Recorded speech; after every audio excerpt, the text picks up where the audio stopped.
Class 7, lesson 4. The name of the lesson, the ashes that made trees bloom. In the good old days of the Timaeus, there lived an old couple whose only pet was a little dog.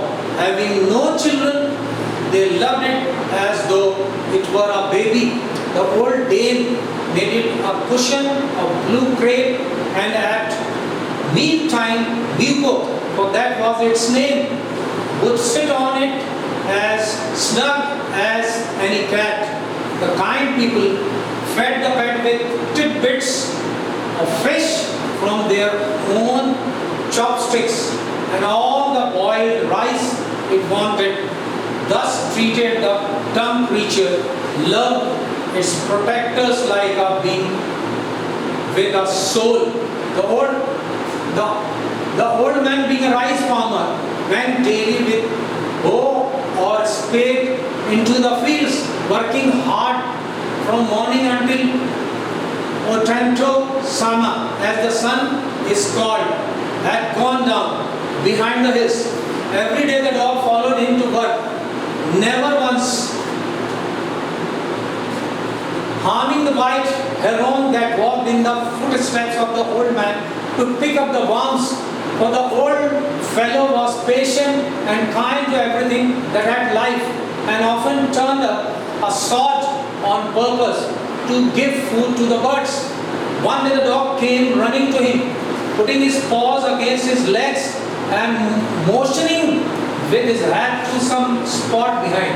The old man at first thought his pet was only playing and did not mind it, but the dog kept on whining and running to and fro for some minutes. Then the old man followed the dog a few yards to a place where the animal began a lively scratching, thinking it was possibly a buried bone or bit of fish. The old man struck his hoe in the earth, when lo, a pile of gold gleamed before him.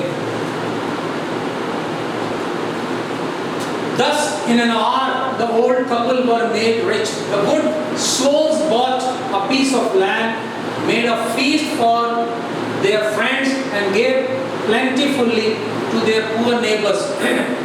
As for the dog, they patted him till they nearly smothered him with kindness.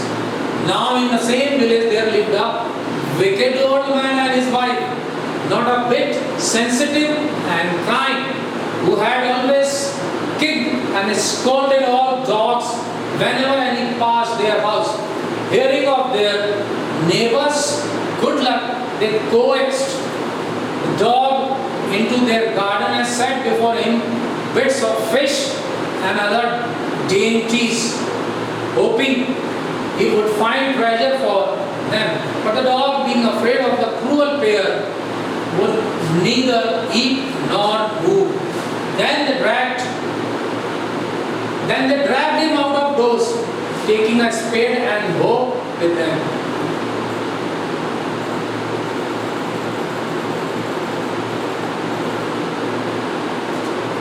No sooner had the dog got near a pine tree growing in the garden than he began to paw and scratch the ground as if a mighty treasure lay beneath. "Quick, wife, hand me the spade and hoe," cried the greedy old fool as he danced with joy. Then the covetous old fellow with a spade and the old crone with a hoe began to dig, but there was nothing but a dead kitten, the smell of which made them drop their tools and shut their noses. Furious at the dog, the old man kicked and beat him to death, and the old woman finished the work by nearly chopping off his head with the sharp hoe. Then they flung him into the hole and heaped the earth over his carcass. The owner of the dog heard of the death of his pet and, mourning for him as if he had been his own child, went at night under the pine tree he set up some bamboo tubes in the ground, such as are used before tombs, in which he put fresh flowers. Then he laid a cup of water and a tray of food on the grave and burned several costly sticks of incense. He mourned a great while over his pet, calling him many dear names as if he were alive. That night the spirit of the dog appeared to him in a dream and said, "Cut down the pine tree over my grave and make from it a mortar for your rice pastry and a mill for your bean sauce."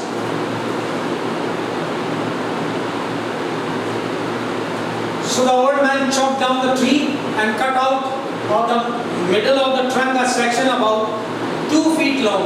With great labor, partly by fire, partly by the chisel, he scraped out a hollow place as big as a small bowl. He then made a long handled hammer of wood, such as is used for pounding rice. When New Year's time drew near,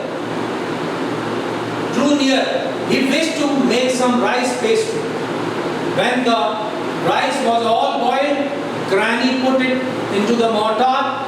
The old man lifted his hammer to pound the mass into dough, and the blows fell heavy and fast till the pastry was all ready for baking. Suddenly, the whole mass turned into a heap of gold coins, and the old woman took the hand mill and filling it with beans began to grind. The gold dropped like rain. Meanwhile, the envious neighbor peeped in at the window when the boiled beans were being ground. "Goody me," cried the old hag as he saw each dripping of sauce turning into yellow gold, until in a few minutes the tub under the mill was full of shining mass of gold. So the old couple were rich again. The next day, the stingy and wicked neighbor came and borrowed the mortar and magic mill. They filled one with boiled rice and the other with beans. Then the old man began to pound and the woman to grind, but at the first blow and turn, the pastry and sauce turned into a foul mass of worms. Still more angry at this, they chopped the mill into pieces to use as firewood.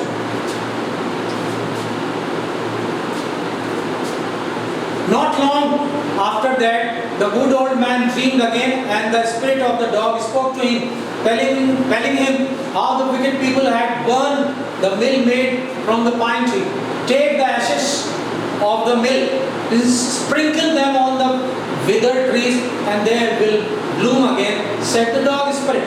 The old man awoke and went at once to his wicked neighbor's house, where he found the miserable old pair sitting at the edge of their square fireplace in the middle of the floor, smoking and spinning. From time to time, they warmed their hands and feet with the blaze from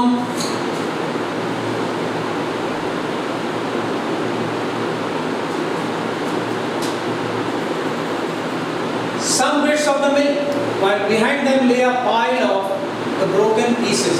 The good old man humbly asked for the ashes. Though the covetous couple turned up their noses at him and scolded him as if he were a thief, they let him fill his basket with the ashes. On coming home, the old man took his wife into the garden. It being winter, their favorite cherry tree was bare.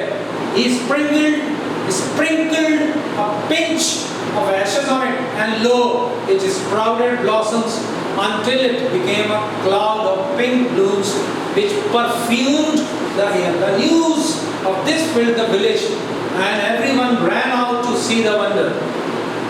The covetous couple also heard the story and gathering up the remaining ashes to the mill, kept them to make withered trees blossom. The kind old man, hearing that his lord, the daimyo, was to pass along the high road near the village, set out to see him, taking his basket of ashes. As the train approached, he climbed up into an old withered cherry tree that stood up by the wayside. Now in the days of daimyos, it was the custom when their lord passed by for all the loyal people to shut up their high windows. They even pasted them fast with a slip of paper so as not to commit the impertinence of looking down on his lordship. All the people along the road would fall upon their hands and knees and remain prostrate until the procession passed by. The train drew near. One tall, competent man marched ahead, carrying out to the people by the way, "Get down on your knees, get down on your knees," and everyone kneeled down while the procession was passing. Suddenly the leader of the van caught sight of the aged man up in the tree. He was about to call out to him and in an angry tone, but seeing he was such an old fellow, he pretended not to notice him and passed him by. So when the daimyo's palanquin drew near, the old man, taking a pinch of ashes from his basket, scattered it over the tree. In a moment it burst into blossom. The delighted daimyo ordered the train to be stopped and got out to see the wonder. Calling the old man to him, he thanked him and ordered presents of silk robes, sponge cake, fans, and other rewards to be given him. He even invited him to his castle. So the old man went gleefully home to share his joy with his dear old wife. But when the greedy neighbor heard of it, he took some of the magic ashes and went out on the highway. There he waited until the daimyo's train came along, and instead of kneeling down like the crowd, he climbed a withered cherry tree.